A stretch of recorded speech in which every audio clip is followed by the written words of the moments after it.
This is the Subjective Professor podcast. This is episode 8, and we are going to deconstruct race. In this episode, race, yes, it's a very big topic, but we are going to do it in 15 minutes. Race theory was the focus of my graduate work and my doctoral dissertation. So this is actually my home field. I love talking about race.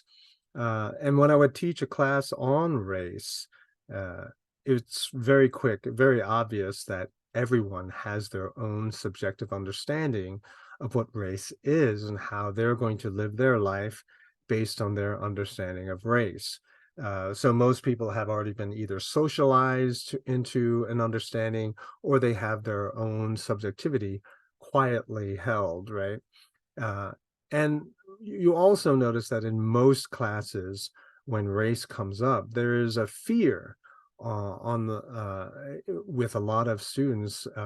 They don't like to say what they're really thinking. Um, they fear, yeah, and I know this because they told me. Okay, just so you know, after class is over, people would come up to me and say they can't talk and say the things that they can say in my class because of fear. Now, remember, the goal of our discussion here is not to win an argument. I'm not going to try to teach you some principle that you can shut down everybody. Here's some facts that you can throw in people's faces, and so you can end the conversation. No. It's about finding something better, okay?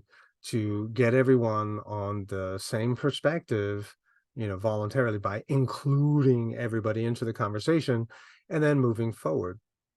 Now remember, because this is important, because bad definitions can create problems. They can marginalize people, they can give arbitrary advantage to people, and possibly we can use the word privilege here. So by bad definition, you can privilege some people and therefore at the same time, disadvantage other people. So what is race? Remember, we got to define it in such a way that we're avoiding all of the problems that arise as a result of bad definitions. Keep in mind, too, that the perspective of the knowledge producer, the one who's going to give you that definition, is generally going to benefit more, unless it's a definition which puts us all on the same level, okay? So this is my definition of race. It is a category of people based on any identifiable characteristic. I'll say it one more time. It is a category of people based on any identifiable characteristic. In other words, it's a generalization. And you'll see, and as we move forward, you can see that anything that can be generalized can also be turned into a racial category. I will say that the inspiration for this take on race has come from Howard Wynett and Michael Omi and their book on racial formation. I did exchange emails with Howard Wynett, and he doesn't like what I'm doing, how I modified it, but I made him aware of what I'm doing. Wynett and a lot of other people may be listening to this and saying, wait a minute, but color is race. And the reason why color, your skin color, is the racial category, the basis of racial categories, is because you can't change it, right? And so it's permanent. You can't erase it. You can't, forget about it. People always see the color. Well, this is kind of arbitrary, right? To say that color is the basis of race is as arbitrary as saying a religion can only be a religion if it has gods, right? If there are no gods or deities in that system of belief, then it's not really a religion. Well, that's pretty arbitrary. And so therefore, to say that you need to talk about skin color in order to talk about race is basically arbitrary in the same way. So my criteria, right? So the way that you're talking about a racial category, or what condition needs to be satisfied in order for it to be considered a racial category, is that someone can use that category to justify taking your life, to justify killing you. All right. And that's a pretty serious criteria. I'll give you some examples of this and how we see it all around us. Uh, in California, there were two gangs. I don't know if they're still around, but they were the Crips and the Bloods. One was blue, the other was red, right? You can't wear the colors of the other gang, otherwise there would be a lot of violence, right? So wearing the wrong clothes can get you into a lot of trouble. In Cambodia, back in the day when the communists were taking over that country, they also wanted to eradicate anyone who had been exposed to Western ideology. Well, how do you know if someone read a book or watched a documentary that was produced in the West? Ah, you tell your soldiers who are going to execute these people, anyone who's wearing glasses, just shoot them, right? And that's what they did. They would drive around in trucks, and if they saw people with glasses, they would just shoot them on the spot, right? So something that you just use to supplement your vision or to augment your vision was used to take someone else's life. So people with glasses, see, that can be a racial category. If you go to places like in Africa, why is there so much racial violence? I mean, if a lot of the people who are living in the same area have the same skin pigmentation, well, then how do you decide the racial categories there? Tribal affiliation, difference in dialect, difference in the hometown, these become the racial markers. Think about spies. Spies pretend to be someone else, right? And so if you're caught pretending to be someone else, then you're shot, right? So spies, that's a racial category too. Think about this. If I was on an international flight, airplane, right? And I announce that I'm a terrorist and I only want to kill Americans, right? So how do I do it? How do I make sure that I don't make any mistakes, that I only kill Americans? Well, I get everyone to turn in their passports to me, right? And based on your papers, based on the paperwork that you have, right, then you're an American or not. It doesn't matter what your skin tone is, what your religion is, none of that matters, right? It's just your passport. So paperwork can be used to take your life as well. And so hopefully you'll understand that once we get over this arbitrary condition to talk about race, well then, yeah, anything can be a racial category.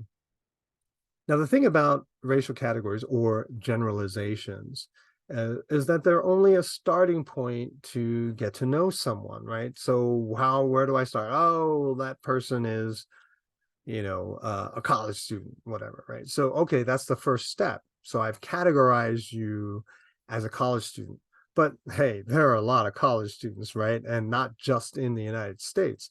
So, but if we were to take that category of college student, well, then that's a pretty diverse category, right? But all of the people who can be put into the category of college student, they all share the one trait, college student, right? They're enrolled in a college. Doesn't matter if you're 80 years old, doesn't matter if you just rotated out of the military, doesn't matter if you are super young, like a genius, and so now you're in college at 12 years old. None of that matters, right? All that matters is that you are a college student, right? And so because you're a college student, then the same rules that apply to everyone is going to apply to you.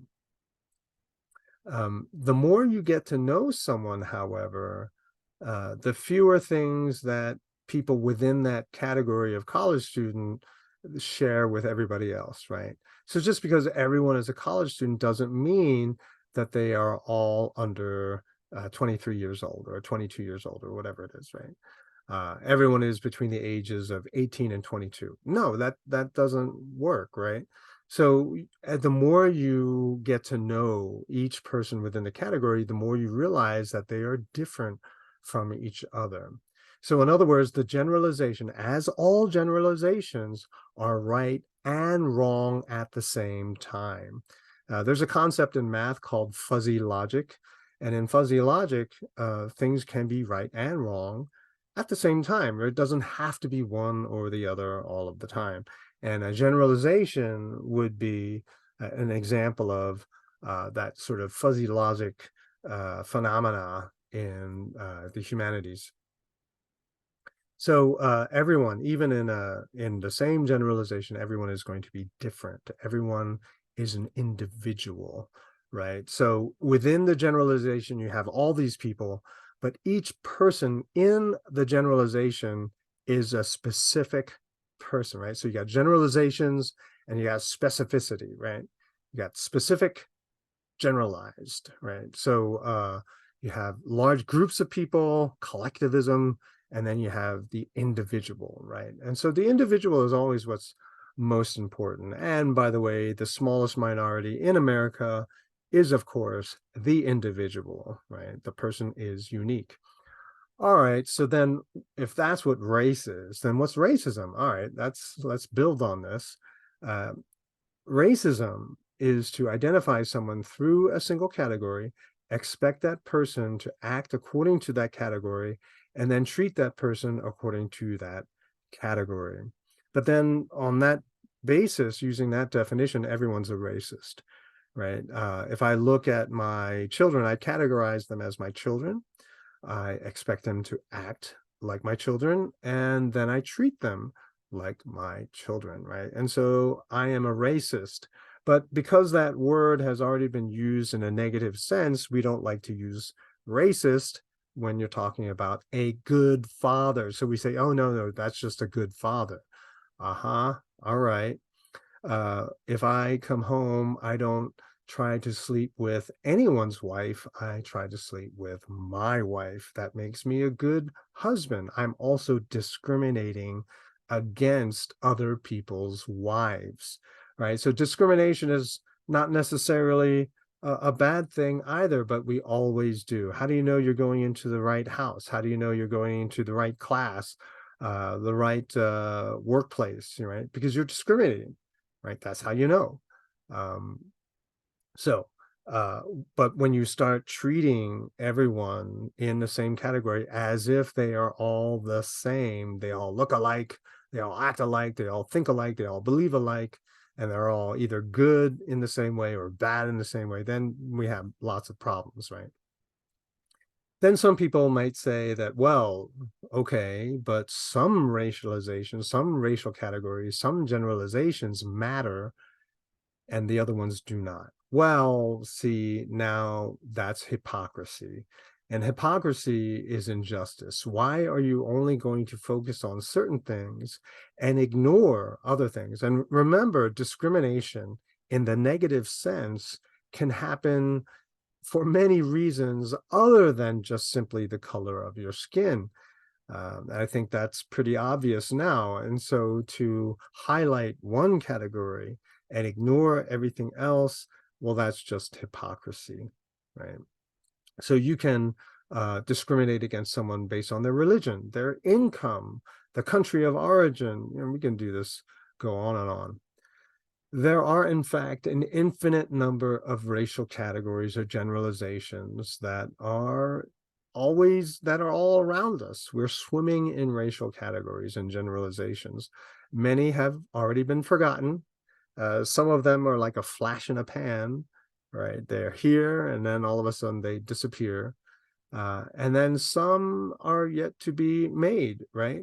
So think about a blogger, you know, there was a time when blogging was all the rage, where you sort of keep an online journal, but not a lot of people talk about blogging anymore. It's podcasting, right? Then there's the foodies, people who like to take pictures of their food or like to eat all different kinds of food or like to watch videos of other people eating food, whatever. And then you begin to realize that political activism generally arises along racial lines, particularly like transgender activism, right? So transgender, yeah, that's a racial category. You know, I once attended a lecture on intersectionality, and the person proceeded to explain how there are 13 distinct categories. That's what makes it intersectionality, you know, try to make a big deal of that. In my head, the whole time, I'm thinking, why only 13? Like, that's a pretty arbitrary number. It used to be just like 3, now it's 13. And in my head, I was thinking, oh, give it some more time and eventually you catch up to me where I'm sitting on infinity, right? And so now you might say, okay, well, then, so what about my racial identity? Sure. But your racial identity is not any one racial category, it's all of them, right? All of the ones that you could be put into, all of the categories that you can fit in. That's part of your identity, including the ones you don't like, the ones you don't like, the ones you love, the ones you embrace, the ones you reject, the ones you want people to see when they look at you, and the ones that you try to hide. All of them together make your identity. We're running out of time, so I'll just leave it at that. Just think about it, and it makes a lot of sense, right? And so, depending on the situation where you are, who's looking at you, different aspects of your identity, different racial categories are going to be signified over the others. Now, to focus only on one is to create a caricature of yourself, right? Caricatures are those cartoony portraits that certain artists will make.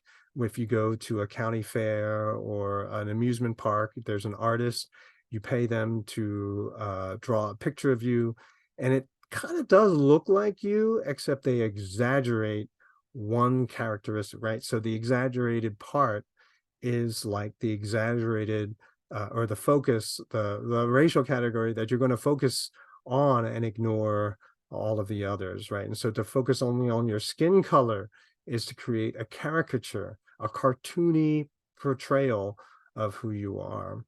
Now, in this process of knowledge production surrounding race, politicians and activists, political activists, and probably professors who are trying to get tenure by writing lots of books, they're the ones who benefit the most.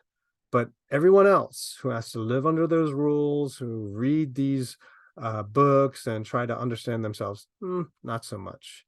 I'm going to leave it there, but moving forward, we can talk about institutional racism, white privilege, white supremacy, and you can see how having this understanding of race sort of opens up all those other topics to a better understanding. Okay, so I'll see you in the next episode.